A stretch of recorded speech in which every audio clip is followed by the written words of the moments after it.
Hi, I'm Jana Van Rooyen, and this is the Harvard House Money Morsel.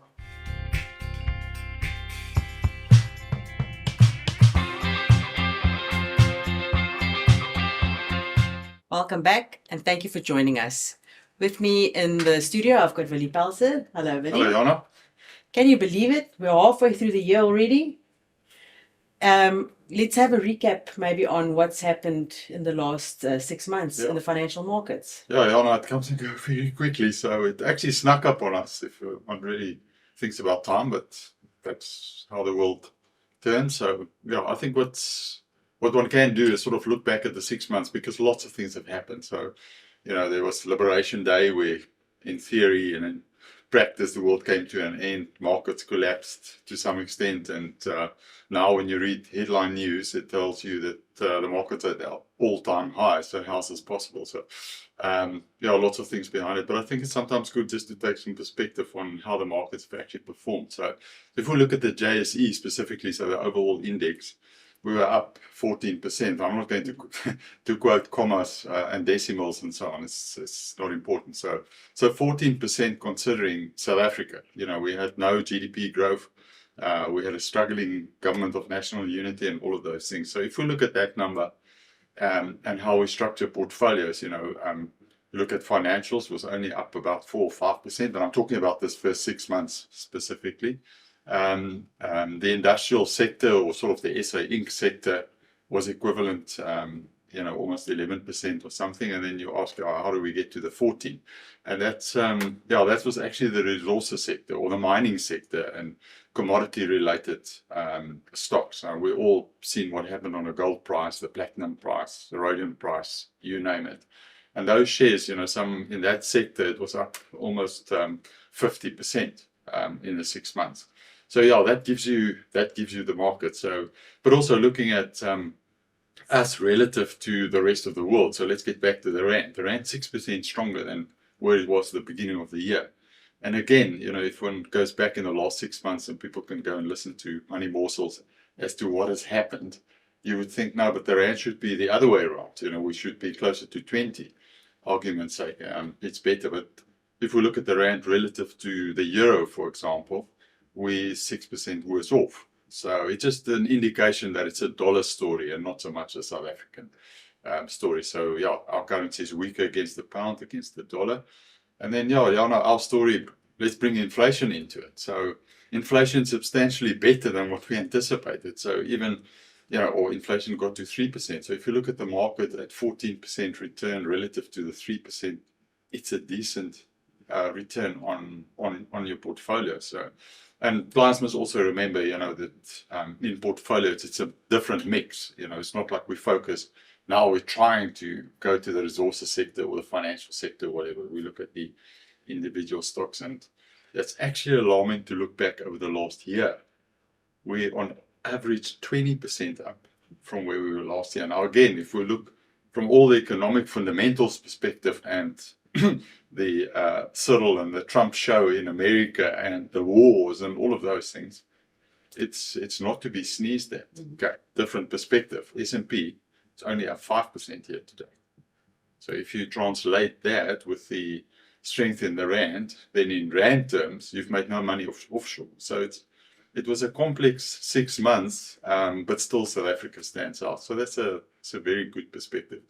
And in quoting these numbers, Jana, I haven't included what the dividends adds to that performance. That obviously increases it because the companies did come through and pay us some decent dividends.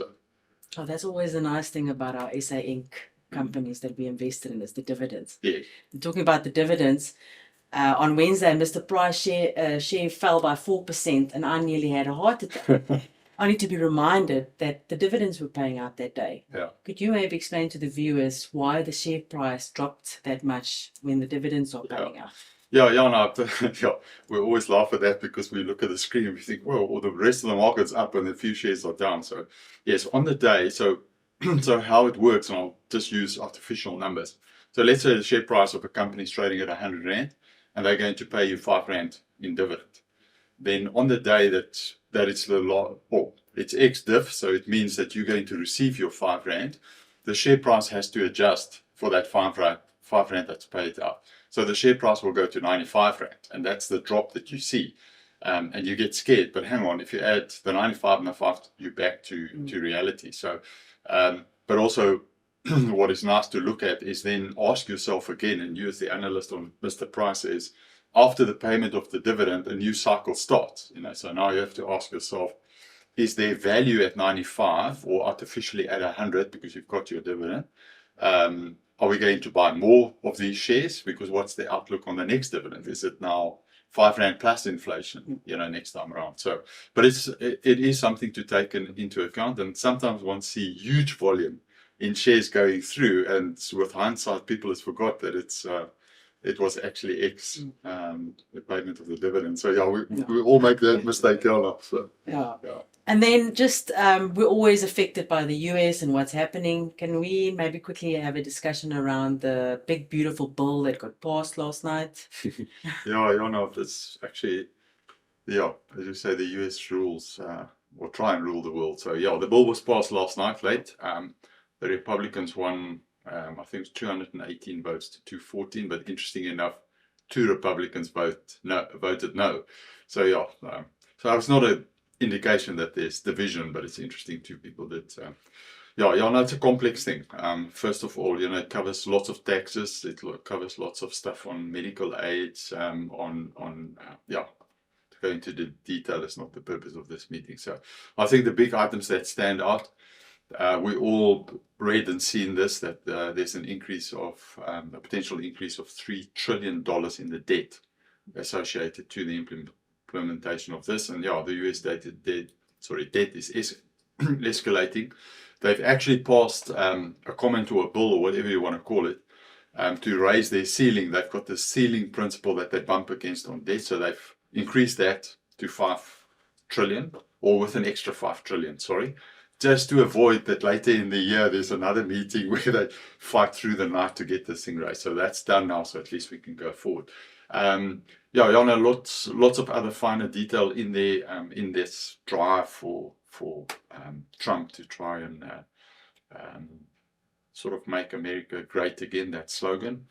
This is complex. I think sometimes this interesting to stand back on some perspective. So the interest on the US debt as a percentage of GDP sits at 4%. South Africa sits at 6%. So when you look at the numbers in the US, it sounds a lot.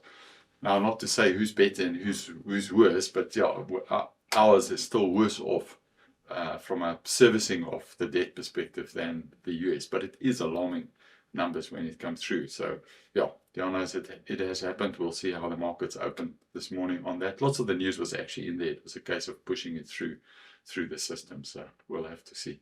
These numbers really brings a tear to your eye. Thank you so much for that insight, Willie. Thank you for joining us. Please remember to like, subscribe, and click the notification bell so that you can get a reminder when we release our new videos. And until next time, goodbye. Thank you.